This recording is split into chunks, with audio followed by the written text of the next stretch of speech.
कि इसके अंतर्गत स्वार्थ और परमार्थ के अंतर्गत पुण्य आ जाता है कि हम लोग पुण्य किसे कहते हैं। पुण्य जैसे स्वार्थ है, परमार्थ है, लेकिन उसके अनुसार हम लोग को तो पुण्य भी चाहिए, क्योंकि भगवान के दरबार में पुण्य की बहुत आवश्यकता है। बिना पुण्य के भगवान तो सुनते ही नहीं हैं, बिना पुण्य के भगवान नहीं सुनते हैं। तो पुण्य कहाँ छिपा हुआ है, पुण्य हम लोग कैसे प्राप्त कर सकते हैं। एक बार की बात है कि द्रौपदी गंगा स्नान करने के लिए गई। जब वहां गंगा स्नान करने के लिए गई तो पहले तो ऋषि मुनि महात्मा जो लोग थे 4 बजे उठ जाते थे समय के अनुसार, लौटने के बाद क्रियाकर्म करने के बाद और सुबह होते होते गंगा स्नान कर लेते थे और उसके बाद भगवान का ध्यान करते थे। तो द्रौपदी जब गंगा स्नान करने के लिए गई तो वहां पर एक महात्मा गंगा स्नान कर रहे थे। उन महात्मा का एक धोती था पूरा, और जिसका आधा धोती जो है वो शरीर में अपना लपेटे हुए बदन में थे, और आधा धोती जो है वो धरती पर रख दिए थे सूखा जगह पर, ताकि स्नान करने के बाद इसको मैंने बदल लूंगा। लेकिन उसी समय द्रौपदी क्या देखती है कि वहां एक तो अंधा वहां पर आया, हल्का सा हवा, और हवा में वो धोती उड़ जा करके और गंगा जी में चला गया। अब महात्मा उस धोती को पकड़ने के लिए दौड़े,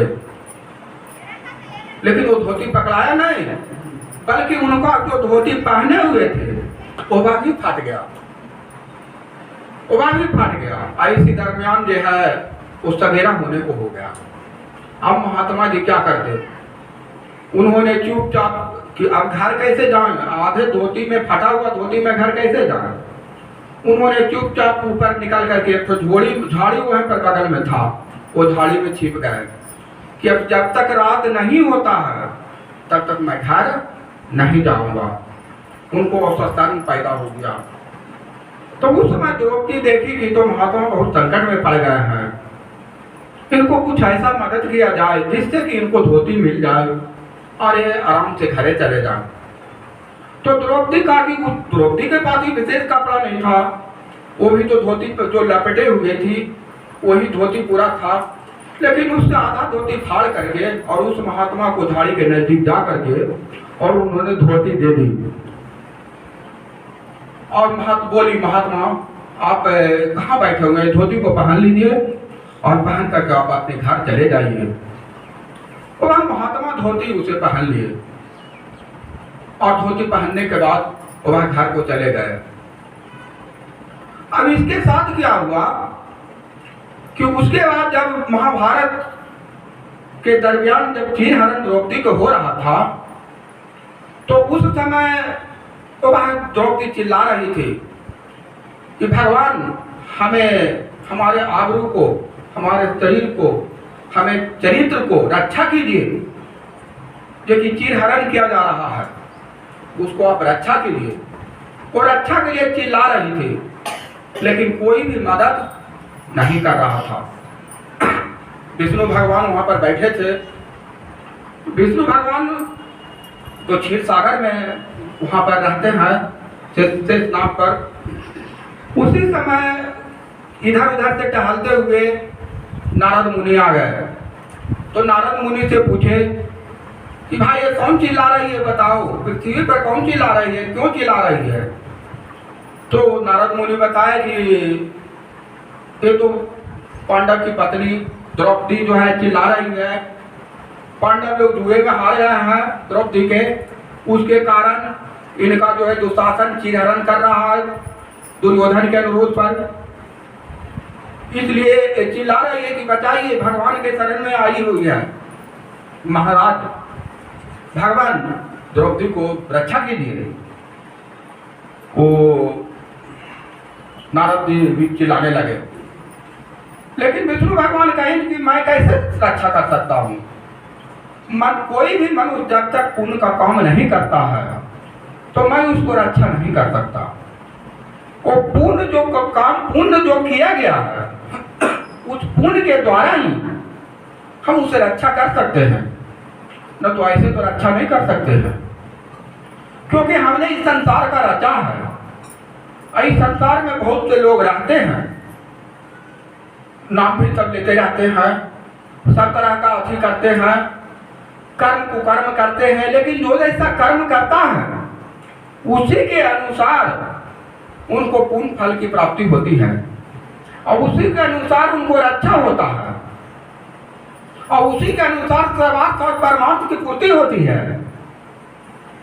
तो जब तक कोई पुण्य काम की है नहीं तो फिर उसको नाम पुकारने से भी क्या होगा। तो अब इस पर नारद जी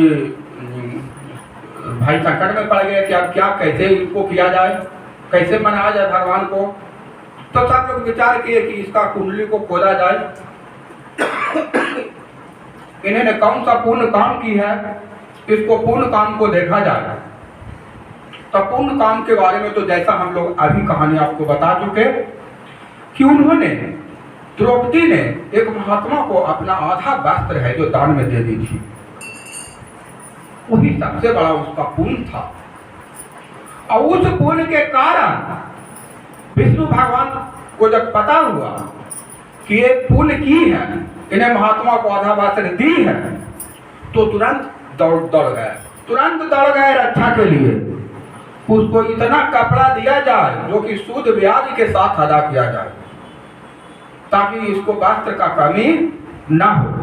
और वास्तविक ऐसा महाभारत में देखा गया कि ये लाख दुशासन खींचते खींचते थक गया, सो गया, थक गया, लेकिन वस्त्र खत्म नहीं हुआ और उसके आबरू को और चरित्र को बच गया।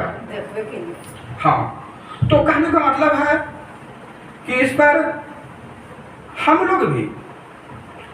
लोग के इस पर कर्म के और साथ साथ क्या कहता पुण्य के बारे में हमेशा सोचना चाहिए और पूर्ण उपकार की भावना में होना चाहिए, न कि परोपकार की भावना में। उपकार की भावना उससे कहते हैं जिसमें निस्वार्थ भाव से किया गया पुण्य को हम लोग उपकार कहते हैं, जिसमें किसी भी स्वार्थ छिपा हुआ ना हो। और एक तो स्वार्थ भावना आ जाता है, तो स्वार्थ भावना कि हम इनको मदद करेंगे तो हमको भी बिहान इनसे काम लगेगा, तो स्वार्थ भाव हो जाता है वहां पर, वो स्वार्थ नहीं रहता है। इसलिए हम लोग के भी स्वार्थ भाव में, निस्वार्थ भाव में पुण्य करना चाहिए। और ऐसी बात नहीं, हम लोग जीवन में ऐसा देखने को मिलता है। हर एक गाड़ी में वाहन के पीछे देखिएगा, गाड़ी के पीछे वाहन के पीछे लिखा हुआ रहता है, क्या लिखा हुआ रहता है कि माता का आशीर्वाद और पिता का पुण्य, पिता का पुण्य और माता का आशीर्वाद हर एक गाड़ी के पीछे, हर एक वाहन के पीछे लिखा हुआ रहता है। इसका मतलब क्या हुआ? इसका मतलब हुआ कि अगर हमारे माता का आशीर्वाद हमें मिल जाता है अपने माता का, तो हम धन्य हो जाते हैं। अगर हमारे पिता अच्छा कर्म किए हैं, पुण्य काम किए हैं, दान पुण्य कुछ किए हैं, तो मेरा अधिकार बन जाता है भगवान से लेने का। तो इसीलिए क्या गया कि पिता का पुण्य और माता का आशीर्वाद। पिता अगर पुण्य करते हैं तो बाल बच्चा सौभाग्यशाली रहेगा, दीर्घायु रहेगा, 100 वर्ष जिएगा। लेकिन अगर पिता पुण्य का काम नहीं करते हैं तो उसका प्रभाव बाल बच्चा पर पड़ जाता है और वो अल्पायु हो जाता है कम समय में, या कम बुद्धि वाले पैदा होते हैं, कम बुद्धि लोग होते हैं। इसलिए हर एक जगह हम लोग के लिखने में मिलता है यही चीज कि पुण्य क्या है, स्वार्थ क्या है और परमार्थ क्या है। तो सब पुण्य, स्वार्थ, परमार्थ जो भी हो, सारा भगवान को हम लोग समर्पित करते हैं। सारा चीज हम लोग भगवान को समर्पित कर दीजिए और उसी अनुसार भगवान को भक्ति कर दीजिए। हम लोग ये अच्छा साधन चुने हैं कि हम लोग स्वार्थ निस्वार्थ भाव से भगवान का भक्ति करें। जो भगवान की कृपा होगा राम की, वही हमें प्रदान